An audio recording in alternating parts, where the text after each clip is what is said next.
Book 3, Chapter 4, Calm in Storm. Dr. Manette did not return until the morning of the 4th day of his absence.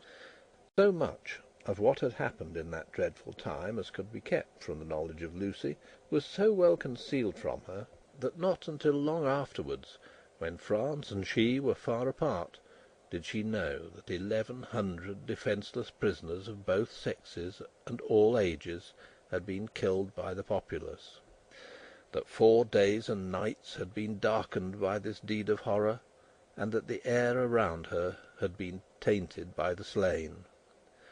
She only knew that there had been an attack upon the prison, that all political prisoners had been in danger, and that some had been dragged out by the crowd and murdered.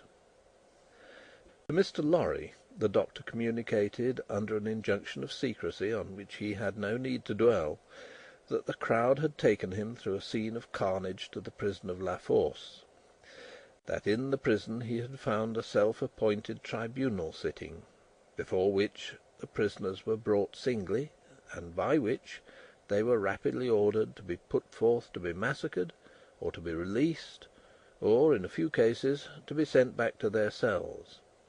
That, presented by his conductors to this tribunal, he had announced himself by name and profession as having been for 18 years a secret and unaccused prisoner in the Bastille, that one of the bodies so sitting in judgment had risen and identified him, and that this man was Defarge. That hereupon he had ascertained, through the registers on the table, that his son-in-law was among the living prisoners, and had pleaded hard to the tribunal, of whom some members were asleep and some awake, some dirty with murder and some clean, some sober and some not, for his life and liberty. That in the first frantic greetings lavished on himself as a notable sufferer under the overthrown system, it had been accorded to him to have Charles Darnay brought before the lawless court and examined. That he seemed on the point of being at once released, when the tide in his favour met with some unexplained check, not intelligible to the doctor, which led to a few words of secret conference.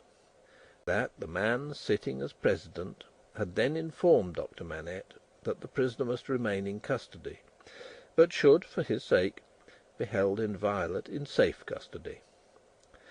That immediately, on a signal, the prisoner was removed to the interior of the prison again, but that he, the doctor, had then so strongly pleaded for permission to remain and assure himself that his son-in-law was, through no malice or mischance, delivered to the concourse, whose murderous yells outside the gate had often drowned the proceedings, that he had obtained the permission, and had remained in that hall of blood until the danger was over.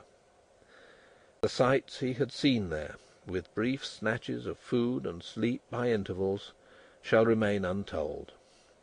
The mad joy over the prisoners who were saved has astounded him scarcely less than the mad ferocity against those who were cut to pieces.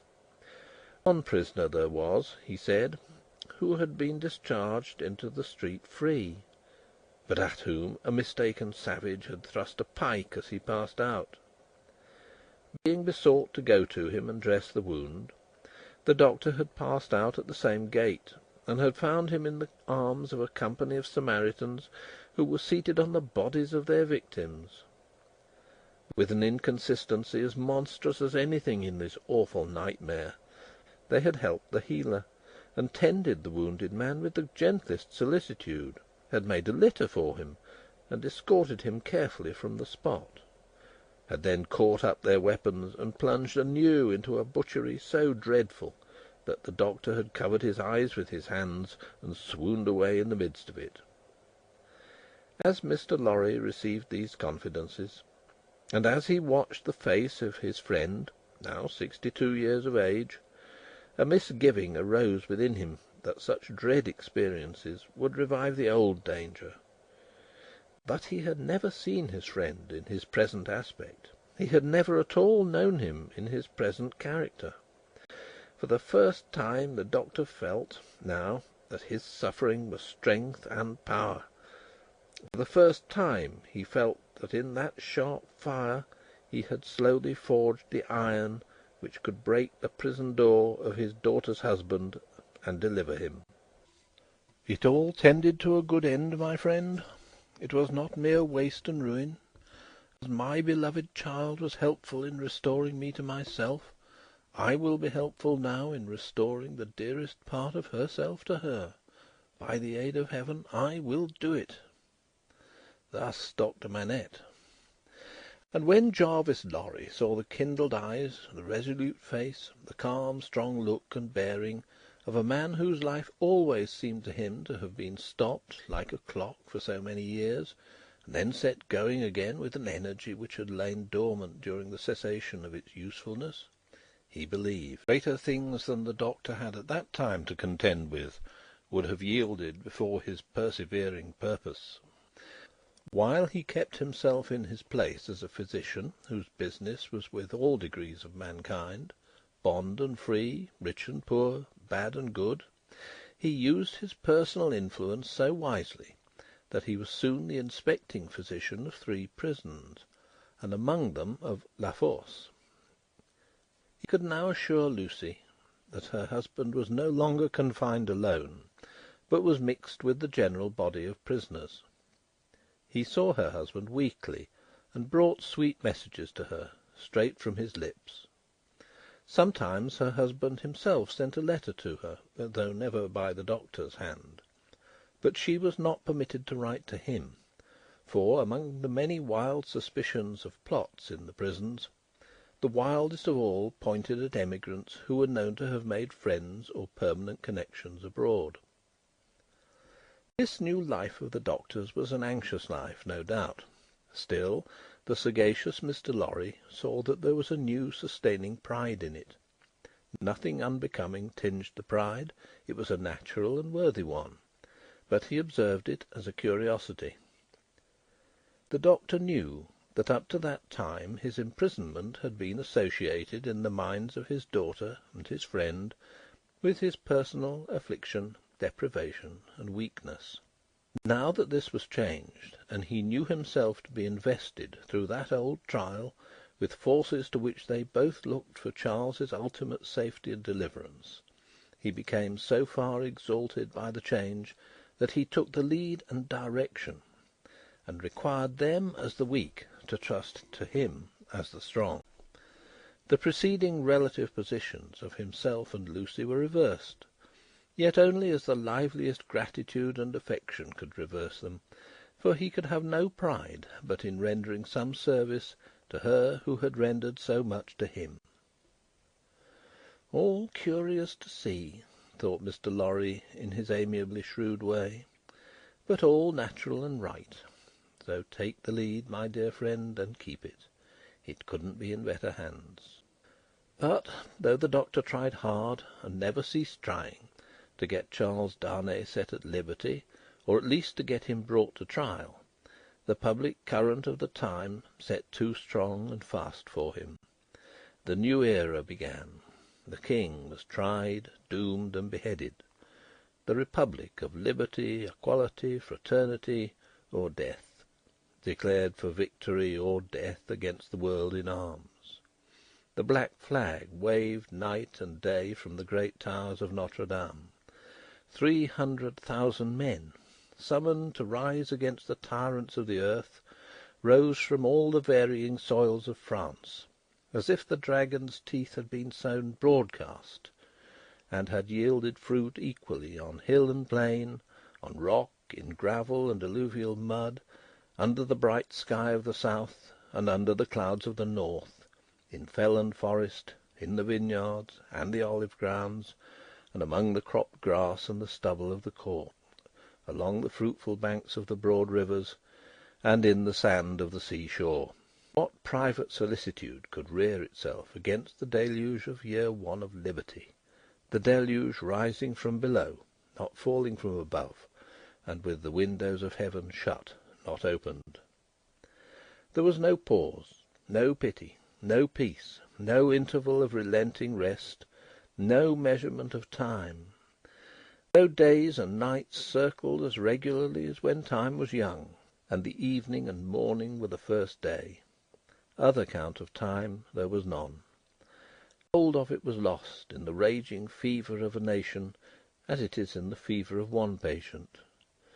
Now, breaking the unnatural silence of a whole city, the executioner showed the people the head of the king, and now, it seemed, almost in the same breath, the head of his fair wife, which had had 8 weary months of imprisoned widowhood and misery to turn it grey. And yet, observing the strange law of contradiction which obtains in all such cases, the time was long while it flamed by so fast.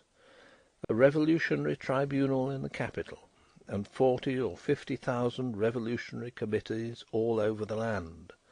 A law of the suspected, which struck away all security for liberty or life, and delivered over any good and innocent person to any bad and guilty one.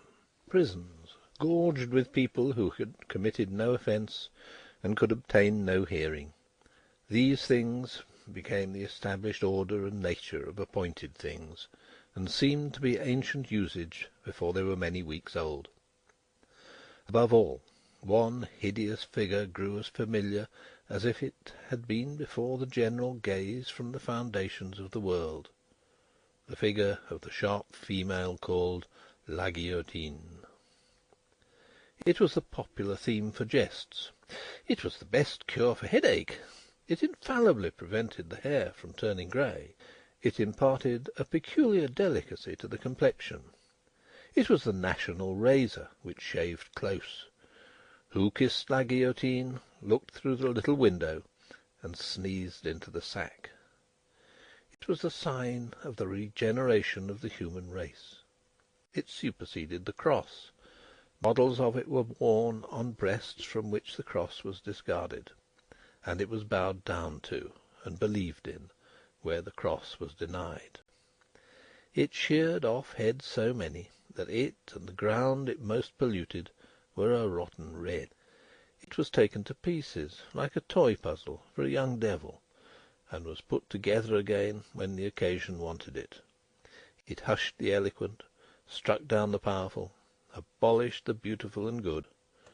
22 friends of high public mark, 21 living and 1 dead.